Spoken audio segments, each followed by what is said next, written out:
नमस्कार, मैं रवीश कुमार। वोट चोरी के मुद्दे से ध्यान भटकाने के लिए मोदी सरकार संविधान संशोधन करने जा रही है। बहस शुरू हो गई है कि यह अपराध मिटाने का कानून है या विपक्ष को मिटाने का कानून। 11 साल से विपक्ष को मिटाने की तमाम कोशिशों के बावजूद आज विपक्ष पहाड़ की तरह ऊंचा होता जा रहा है। तो अब उस विपक्ष को, उस पहाड़ को उड़ाने के लिए 130वां संविधान संशोधन नाम का एक डायनामाइट लाया जा रहा है।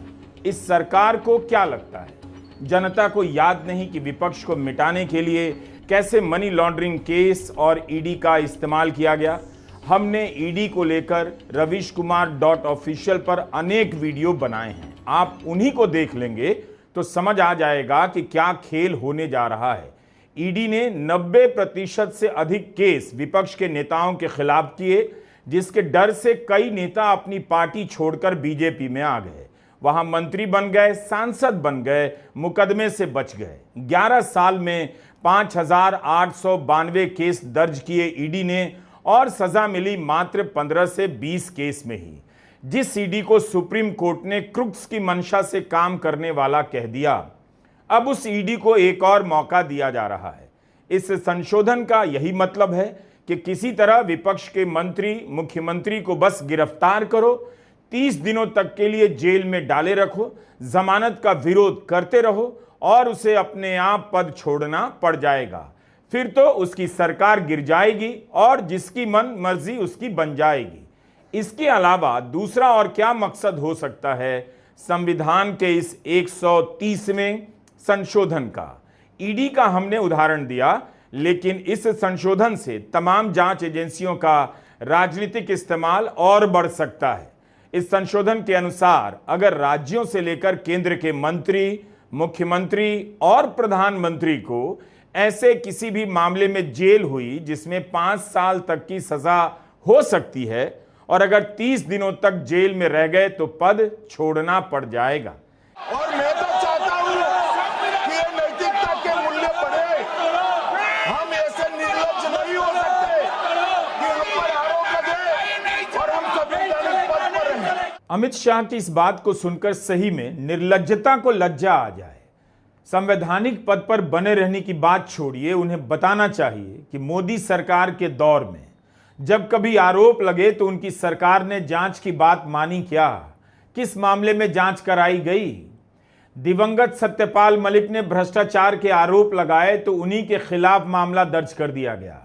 मोदी सरकार के दौर में आरोपों के आधार पर विपक्ष के मंत्रियों, मुख्यमंत्रियों को जेल में डाला गया, पद छोड़ने के लिए मजबूर किया गया। अब वही सरकार नैतिकता का मूल्य भी बहाल करना चाहती है।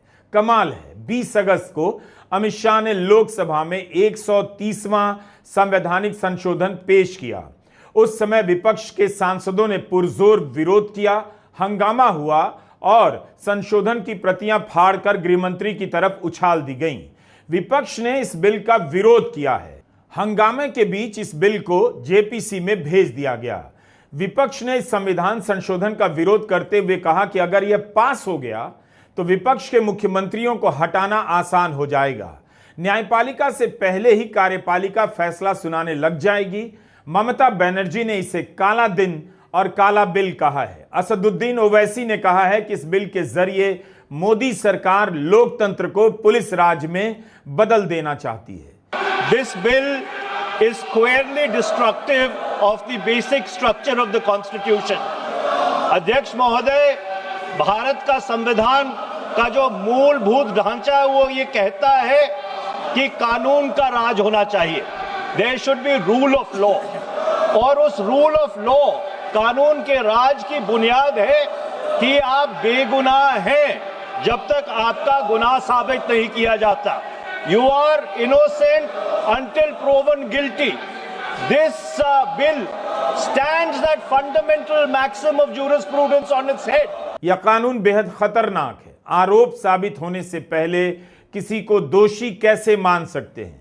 इस वक्त देश को इस कानून की जरूरत नहीं थी, बल्कि ऐसे कानून की जरूरत थी कि अगर कोई जांच एजेंसी किसी को फर्जी केस में फंसाती है, ठोस सबूतों के बिना महीनों जमानत का विरोध करती है, तो उसके मुखिया के खिलाफ कार्रवाई होनी चाहिए, होगी और जेल भेजा जाएगा। अगर मोदी सरकार ऐसा कुछ कानून बनाती तो उसे ऐतिहासिक कहा जा सकता था। दिल्ली के स्वास्थ्य मंत्री सत्येंद्र जैन को 18 महीने के लिए जेल में डाल दिया गया। उन्हें मंत्री पद छोड़ना पड़ा। 18 महीने के बाद जमानत मिली। अक्टूबर 2024 में ईडी के मामले में बेल मिलने के बाद रिहा हुए। फिर अगस्त 2025 में पीडब्ल्यूडी विभाग में नियुक्ति के मामले में सीबीआई ने कोर्ट में क्लोजर रिपोर्ट दायर कर दी। कहा कि जैन के खिलाफ कोई सबूत नहीं मिला। अदालत ने भी स्वीकार कर लिया, किसी आपराधिक गतिविधि या सरकार को घाटे के प्रमाण नहीं मिले हैं, यह सीबीआई ने कहा। सवाल है कि 30 दिनों तक जेल में रहने के कारण मुख्यमंत्री को पद से हटा देंगे, लेकिन फर्जी केस में फंसाने वाले अधिकारियों का क्या करेंगे? और ऊंची कुर्सी पर बिठा देंगे, राज्यपाल बना देंगे, राज्यसभा भेज देंगे, सांसद बना देंगे, हीरे का हार पहना देंगे। यही कानून ले आते। ऐसे अधिकारियों को मोदी सरकार प्रोत्साहित करेगी, राज्यपाल बनाएगी जो विपक्ष के नेताओं को फर्जी केसों में फंसाएंगे। दिल्ली के मुख्यमंत्री को जेल में डालकर इस्तीफा मांगने का खेल हुआ। गोदी चैनलों पर बैठकर बीजेपी के प्रवक्ता दिन रात इस्तीफा मांगा करते थे। उस समय संविधान के एक्सपर्ट का मीडिया में बयान छपता था कि केजरीवाल जेल से सरकार चला सकते हैं क्योंकि आरोप सिद्ध नहीं हुए हैं। बार बार उन्हें इस पद से हटाए जाने की याचिका दायर होती रही तो दिल्ली हाईकोर्ट की बेंच ने कह दिया, यही चलता रहा तो हम याचिका दायर करने वालों पर जुर्माना लगा देंगे। इस मामले में अदालत को बार बार याचिकाएं खारिज करनी पड़ी थी। केजरीवाल ने इस्तीफा भी नहीं दिया। खैर, केजरीवाल से अलग एक और उदाहरण है जिसकी बात नहीं हो रही, वह भी विपक्ष के मुख्यमंत्री का ही है। उन्होंने तो जेल से सरकार नहीं चलाई, जेल जाने से पहले इस्तीफा दे दिया। जनवरी 2024 में झारखंड के मुख्यमंत्री को इस्तीफा देना पड़ा क्योंकि ईडी गिरफ्तार करने जा रही थी, जिन्हें ऐन चुनाव के वक्त जेल में डाल दिया गया। 5 महीने तक हेमंत सोरेन को जमानत नहीं मिली। हाईकोर्ट ने जमानत देते हुए कहा, कोई ठोस मामला नहीं बनता है। यही बात सुप्रीम कोर्ट ने भी मानी। हेमंत सोरेन को जमीन कब्जा करने के आरोप में जेल में डाला गया। लोकसभा चुनाव के दौरान जेल में ही रहे। जब बेल मिली तो झारखंड हाईकोर्ट ने कहा, प्रथम दृष्टया ऐसा कुछ भी नहीं दिखाई देता कि उन्होंने कब्जा किया है। हेमंत सोरेन ने अपनी जगह चंपई सोरेन को मुख्यमंत्री बनाया और चंपई सोरेन कहां चले गए? बीजेपी में चले गए। तो समझने वाली बात है कि मोदी सरकार विपक्ष के मुख्यमंत्री को उठाकर जेल में डाल देती है, मंत्री को जेल में डाल देती है और फिर इस्तीफा मांगने का खेल रचती है नैतिकता के आधार पर। लगता है अब मोदी सरकार इस खेल से बोर हो गई है। वह ऐसा कानून लाना चाहती है कि 30 दिनों तक जेल में रखते ही मंत्री मुख्यमंत्री की कुर्सी ऑटोमेटिक चली जाए और मोदी सरकार का इरादा पूरा हो जाए। एक मुख्यमंत्री को आप बिना ठोस सबूतों के उठाकर जेल में डाल देते हैं, उसके लिए माफी भी नहीं मांगते। अगर लोकतंत्र में यकीन होता तो ऐसा दोबारा ना हो, इसके लिए कानून लेकर आते।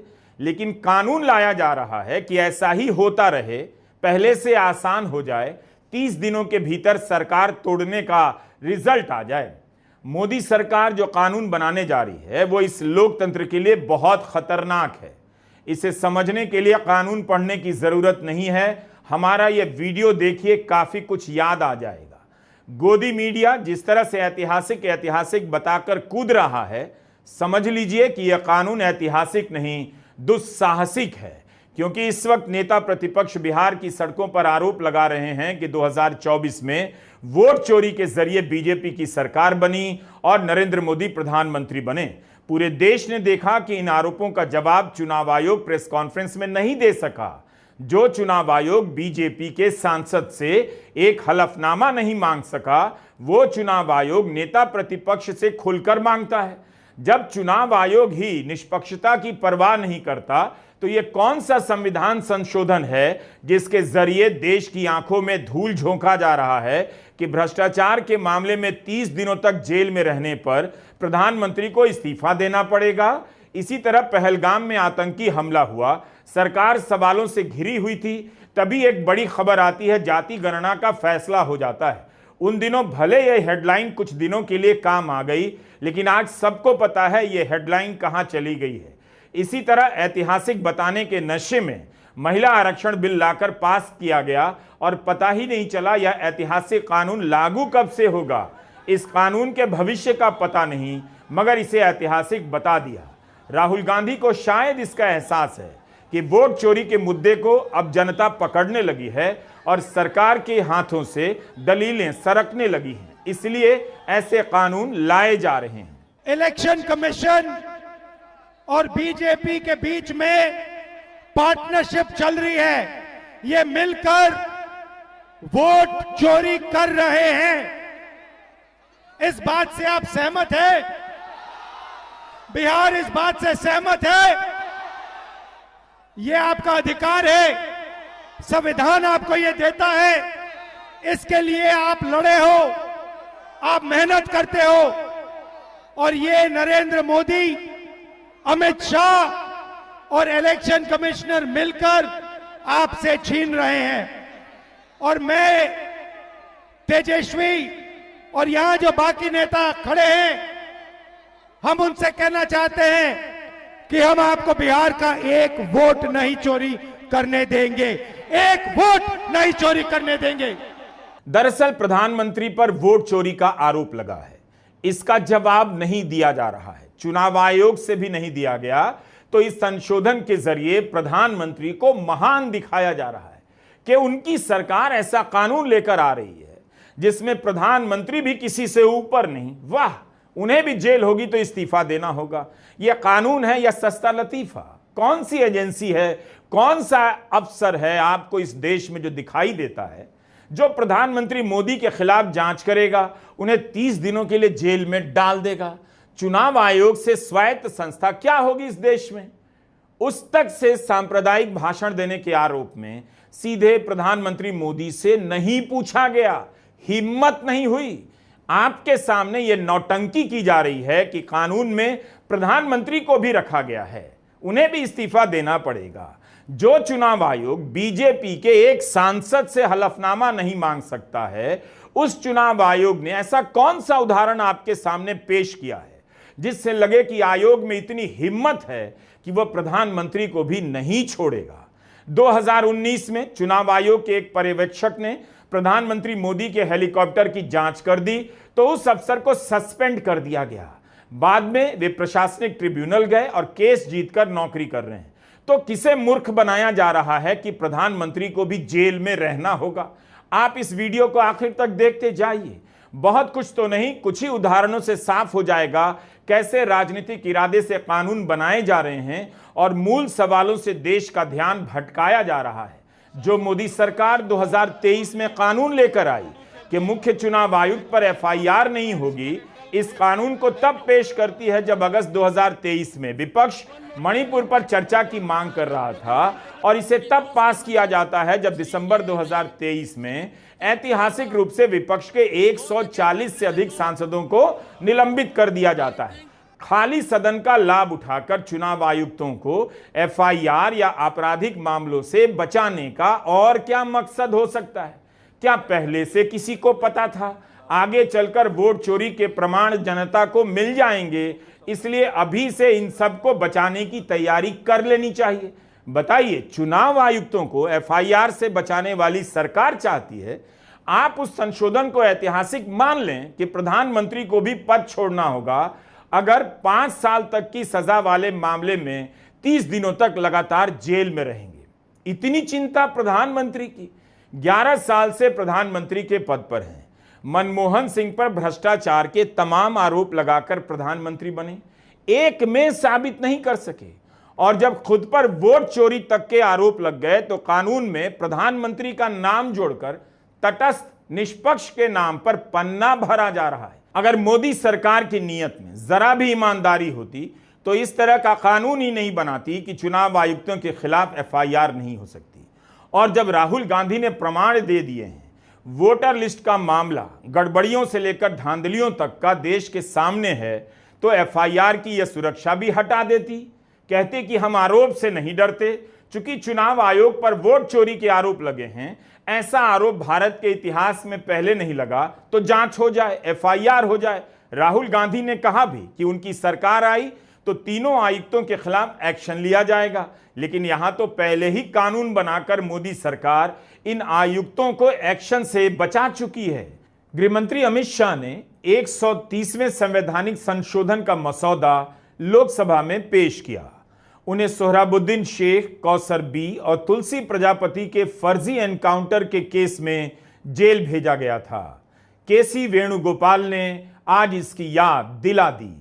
फिर यह मामला स्पेशल कोर्ट में चला। जज लोया इस केस की सुनवाई पूरी कर चुके थे, तभी उनकी संदिग्ध स्थिति में मौत हो जाती है और तरह तरह के सवाल उठते हैं। सुप्रीम कोर्ट में तत्कालीन जस्टिस डी.वाई. चंद्रचूड़ की बेंच ने जज लोया की मौत की जांच से इनकार कर दिया कि कोई शक नहीं, मेडिकल कारणों से ही उनकी मृत्यु हुई है।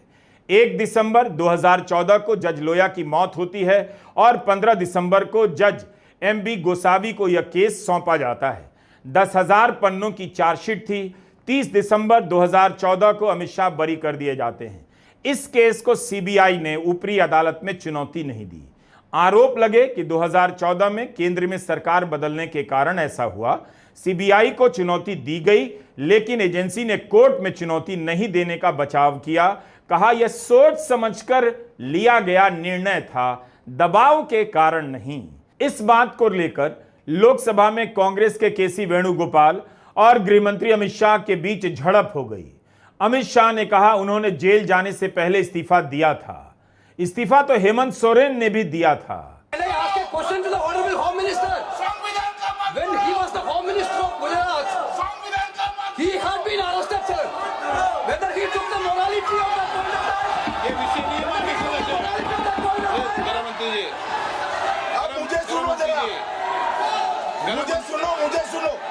मुझे सुनो ना, पहले बैठ जाओ।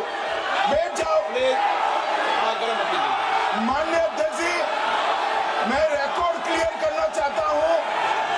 मुझ पर झूठे आरोप लगाए तब अरेस्ट होने के पहले मैंने नैतिकता के मूल्यों का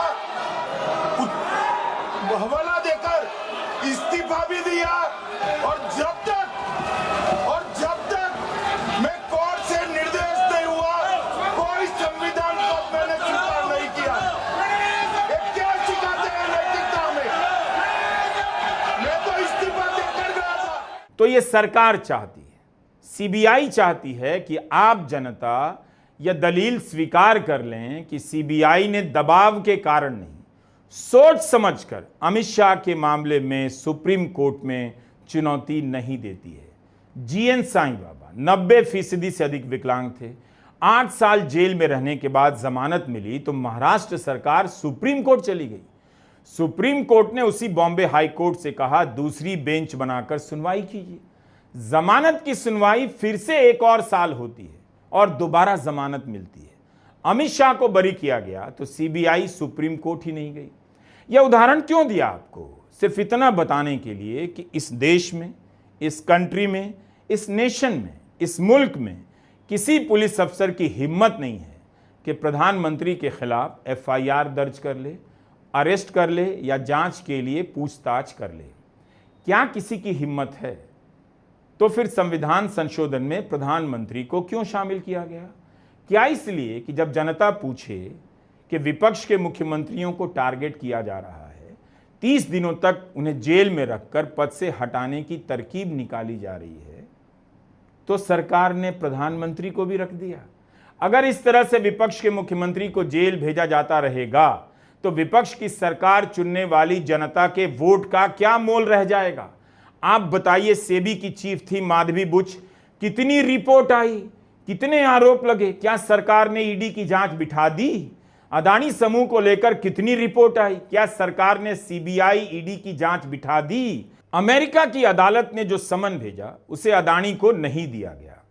क्या अब यह सरकार यह कहना चाहती है कि आप जनता ने अभी तक आंखें बंद रखी थी, उसका बहुत बहुत शुक्रिया, लेकिन बंद रखने से काम नहीं चलेगा, अब आपको अपनी आंखें फोड़नी भी पड़ेगी, ताकि आज नहीं देख रहे हैं तो कोई बात नहीं, हम चाहते हैं आपको कल भी नजर ना आए।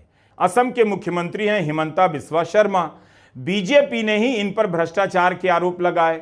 सीबीआई ने पूछताछ की, लेकिन कांग्रेस से बीजेपी में आ गए तो सब हिसाब बराबर। 2016 में अमित शाह से जब इसे लेकर सवाल पूछा गया तो उन्होंने हंसकर कह दिया, चलो भैया मैं इस बात का जवाब नहीं देना चाहता। इस तरह से सवाल नहीं किया जाता है। अगर कोई मुख्यमंत्री आरोप लगने के बाद जेल जाने के डर से बीजेपी में चला जाएगा, तब इस कानून का आचार कौन डालेगा, जनता या गोदी मीडिया? यही नहीं, जिस मधु कोड़ा पर बीजेपी ने झारखंड में लूट के इतने आरोप लगाए, उसी के साथ मंच साझा करने लगी। बीजेपी के पोस्टर पर मधु कोड़ा का फोटो लगा दिया गया। बारिश के कारण विमान नहीं उड़ सका तो प्रधानमंत्री मोदी सड़क मार्ग से उस रैली में गए। 100 किलोमीटर चलकर उस मंच पर पहुंचे जहां मधु कोड़ा मौजूद थे, जिस मंच के पीछे उनका फोटो लगा था। जब चर्चा चली तो सवाल पूछा गया। पत्रकारों ने सवाल भी पूछा तो किससे? उसी हिमंता बिस्वा शर्मा से, जिन पर कभी बीजेपी आरोप लगाया करती थी। हमारा ये प्रदेश का सीएम है और मधु कोड़ा एक बहुत बड़ा जनजातीय नेता है, सबको सम्मान करना है हमें। हमारा पार्टी में कोई भी आ गया, लेकिन केस विड्रॉ नहीं होगा। केस जैसे प्रधानमंत्री जी ने इशू खड़ा किया है वो इशू रहेगा। हमारा पार्टी में कोई भी ज्वाइन करेगा, राजनीतिक दल का हिसाब से हम सबको लेगा, जिसका भी जनता का समर्थन होगा, लेकिन कोई केस विड्रॉ नहीं होगा। केस बंद नहीं होगा, यह कहा था हिमंता बिस्वा शर्मा ने। कौन बताएगा कि मधु कोड़ा के केस की क्या हालत है? उनके बारे में कहा तो जा रहा था केस से बचने के लिए ही बीजेपी में गए, लेकिन असम के मुख्यमंत्री ने कह दिया केस बंद नहीं होगा। ऐसे अनेक उदाहरण हैं कि ईडी ने विपक्ष के नेताओं के यहां छापे मारे और वे बीजेपी में आ गए। ऐसे भी उदाहरण दे सकता हूं कि चुनाव से पहले ईडी ने कांग्रेस के उम्मीदवार को उठाकर जेल में बंद कर दिया। बाकायदा हाईकोर्ट ने कहा कि जिस आधार पर ईडी ने गिरफ्तार किया है उसका किसी कानून के हिसाब से बचाव नहीं किया जा सकता। तब भी इन बेलगाम एजेंसियों को रोकने के लिए कोई कानून नहीं आया, क्योंकि ये एजेंसियां मोदी सरकार के काम आती हैं। उप मुख्यमंत्री हैं महाराष्ट्र में अजीत पवार, इन पर बीजेपी ने घूम घूमकर हजारों करोड़ रुपए के गबन का आरोप लगाया। खुद प्रधानमंत्री मोदी ने 70,000 करोड़ के भ्रष्टाचार का आरोप लगाया। अक्टूबर 2021 में आयकर विभाग ने उनके ठिकानों पर छापे मारे। 1000 करोड़ की संपत्ति जब्त हुई, लेकिन बीजेपी से हाथ मिलाने के बाद उनके खिलाफ केस बंद होने लग गए। और इसी अजीत पवार को बीजेपी 2-2 बार उप मुख्यमंत्री बनाती है। बाद में आयकर विभाग ने बेनामी मामले में जब्त 1000 करोड़ की संपत्ति को छोड़ दिया, क्लीन चिट दे दी। आप बस गूगल में सर्च कीजिए कैसे अजीत पवार के खिलाफ एक एक कर मामले बंद किए जा रहे हैं, मिल जाएगा। अगर मैं एनसीपी की बात करूं तो एनसीपी पर भी करीब 70,000 करोड़ रुपए के घोटालों का आरोप है। अध्यक्ष जी, अपनी पार्टी अपने नेता आदरणीय अखिलेश जी की ओर से पुरजोर विरोध करता हूं। और विरोध इसलिए करता हूं माननीय गृह मंत्री जी, बहुत नैतिकता की बातें कर रहे हैं आपने भाषण दिए थे चक्की पी सिंह महाराष्ट्र में, जिनको लेके डिप्टी सीएम बना के घूम रहे हैं आप। इसलिए अध्यक्ष जी, मैं इस मौके पर कहता हूं ये बिल संविधान विरोधी, मूल अधिकार विरोधी, न्याय विरोधी। मोदी सरकार के ऐतिहासिक संशोधनों का इतिहास बेहद खराब है और आपका भविष्य बेहद डरावना। जब भी मोदी सरकार किसी कानून को लाने और आजमाने से पहले ऐतिहासिक कहे, सरकार के ऐतिहासिक कहने से पहले यह शब्द गोदी मीडिया के एंकर बार बार दोहराने लग जाएं तो थोड़ा डरा कीजिए, ठहर कर सोचा कीजिए कि कब तक ऐतिहासिक के नाम पर आपके ही नहीं इस देश के लोकतंत्र के भविष्य के साथ खिलवाड़ किया जाता रहेगा। 2018 में चुनावी चंदे का घोटाला करने के लिए ही मोदी सरकार कानून लेकर आई, इलेक्टोरल बॉन्ड का कानून। विपक्ष लड़ता रहा यह फ्रॉड है, 7 साल तक फैसला नहीं आया, बीजेपी को चंदा मिलता रहा। आखिर में 2024 में लोकसभा चुनाव से पहले इस कानून को तमाम आधार पर असंवैधानिक करार दे दिया गया। मोदी सरकार के रिकॉर्ड में ऐतिहासिक यह भी है कि वह हजारों करोड़ का चंदा हासिल करने के लिए असंवैधानिक कानून बना सकती है, क्योंकि उसके पास बहुमत है। मोदी सरकार ने आईटी एक्ट के लिए नियम बनाए। इन नियमों के तहत सरकार को फर्जी जानकारी के नाम पर किसी खबर को दबाने का अधिकार मिल रहा था। इन नियमों को कुणाल कामरा ने बॉम्बे हाई कोर्ट में चुनौती दी, सुनवाई हुई और कोर्ट ने नियमों को असंवैधानिक बताया। बॉम्बे हाई कोर्ट के जस्टिस अतुल चंदोरकर ने अपने फैसले में कहा था, मैं यह मानता हूं कि आईटी एक्ट के ये संशोधन संविधान के अनुच्छेद 14 और 19 के खिलाफ हैं। विपक्ष का कहना है कि संविधान बदल देने का आरोप उसका यूं ही नहीं था। इन कानूनों के पीछे के मकसद भी संविधान को बदलने की दिशा में ही काम कर रहे हैं। बुलडोजर से कितने गरीब लोगों के घर गिरा दिए गए। किसी मुसलमान का नाम अपराध में आया नहीं कि बुलडोजर चला दिया गया। इस बुलडोजर की तारीफ मुख्यमंत्री योगी आदित्यनाथ तो करते ही थे, प्रधानमंत्री मोदी भी करने लगे, लेकिन सुप्रीम कोर्ट ने इस तरह के इस्तेमाल को असंवैधानिक करार दिया और इसके इस्तेमाल की पूरी प्रक्रिया बना दी, गाइडलाइन जारी की। जस्टिस BR गवई और जस्टिस KV विश्वनाथ की बेंच ने स्वतः संज्ञान लेकर यह फैसला किया था, वरना ना जाने कितने मुसलमानों के नाम किसी केस में डालकर उनके घर गिरा दिए जाते। इस बेंच ने बुलडोजर के इस्तेमाल को अमानवीय और असंवैधानिक कहा। जब आप इन उदाहरणों को सामने रखेंगे तो पता चलेगा मोदी सरकार जो कानून बनाने जा रही है वह कतई ऐतिहासिक नहीं है। जब विपक्ष ही नहीं रहेगा, उसके हाथ पांव सर सब काट दिए जाएंगे तो संविधान रहकर भी क्या कर लेगा। एक चुने हुए मुख्यमंत्री को 30 दिनों के लिए जेल में रखना कोई बड़ी बात नहीं है इस सरकार के लिए। मुख्यमंत्री छोड़िए, अगर यह कानून बन गया तो उनके मंत्रियों को टारगेट किया जाएगा, इस्तीफा देना पड़ेगा। सवाल है क्या नीतीश कुमार और चंद्रबाबू नायडू की पार्टी इसका समर्थन करेगी? खतरा तो उन पर भी आ सकता है, लेकिन उनके पास क्या विकल्प है? वे समर्थन तो करेंगे। अगर यह भरोसा ना होता तो सरकार यह संशोधन नहीं लाती, क्योंकि ईडी का खतरा तो अब भी है। इसकी तलवार से भले उनकी सरकार अभी ना गिरे, लेकिन जेल तो कभी भी भेजे जा सकते हैं।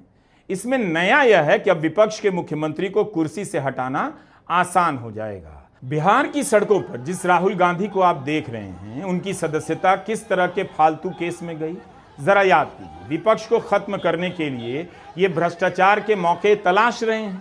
भ्रष्टाचार नहीं, भाषण में एक चूक होती है तो सदस्यता रद्द कराने का समर्थकों का पूरा सिस्टम तैयार मिलता है। 2019 के चुनाव में प्रचार के दौरान राहुल गांधी के एक बयान को लेकर गुजरात में केस हुआ और फैसला आया 4 साल बाद, मार्च 2023 में, लोकसभा चुनाव के 1 साल पहले। निचली अदालत राहुल गांधी को 2 साल की सजा सुना देती है। गुजरात हाईकोर्ट की मुहर लग जाती है और राहुल गांधी को अपना सरकारी आवास खाली करना पड़ता है। लेकिन सुप्रीम कोर्ट में पूरा केस ध्वस्त हो गया। अगस्त 2023 में सजा पर रोक लगाते हुए सुप्रीम कोर्ट के justice BR Gavai, justice PS Narasimha और जस्टिस संजय कुमार की खंडपीठ ने कहा कि निचली अदालत द्वारा सेक्शन 499 के तहत जुर्माना और अधिकतम 2 साल की सजा दी गई। सुप्रीम कोर्ट ने गुजरात की निचली अदालत के फैसले की कड़ी आलोचना की, हाईकोर्ट की भी की। सुप्रीम कोर्ट ने गुजरात हाईकोर्ट के फैसले पर कहा, इतना लंबा चौड़ा फैसला लिख दिया, लेकिन यही नहीं बताया कि राहुल गांधी को 2 साल की अधिकतम सजा क्यों दी गई। सुप्रीम कोर्ट ने ट्रायल जज की भी आलोचना की, कहा उनसे उम्मीद की जाती है कि वे कम से कम कारण तो बताएंगे। एक बयान के चलते राहुल गांधी लपेटे में आ गए और उनकी सदस्यता चली गई। इस तरह की साजिशें रची जा रही हैं। हिटलर के समय एक कानून आया जिसका नाम था मैलिशियस प्रैक्टिसेस एक्ट। इस कानून के तहत असहमति अपराध बना दिया गया। हंसी मजाक करने वाले, तंज करने वाले लोगों को जेल से लेकर कंसंट्रेशन कैंप में भेजा जाने लगा।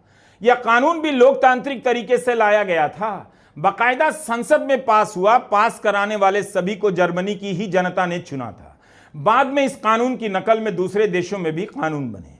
दुनिया में लोकतंत्र को कानून के जरिए ही, संसद में बनाए गए कानूनों के जरिए ही खत्म किया जाता है।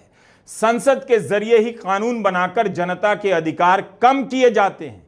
आप हर कानून को बिना सोचे समझे, हार समझकर गले में नहीं डाल सकते। जानना चाहिए, पूछना चाहिए। वोट चोरी का मुद्दा बहुत बड़ा है। जनता समझ रही है कि वोटर लिस्ट अब उसका अधिकार नहीं रहा, बल्कि किसी को सत्ता में बनाए रखने के लिए हथियार है। अब यह पकड़ में आ गया है तो नया हथियार निकाला जा रहा है। इम्तिहान राहुल गांधी का बिल्कुल नहीं है, इम्तिहान इस देश की जनता का है। क्या वह इस लोकतंत्र को इस तरह के कानून के नाम पर खत्म होता हुआ देखेगी? यह संशोधन ऐतिहासिक नहीं है। इस संशोधन की अग्निकुंड में लोकतंत्र का जो हवन हो रहा है, वो हवन ऐतिहासिक है। नमस्कार, मैं रवीश कुमार।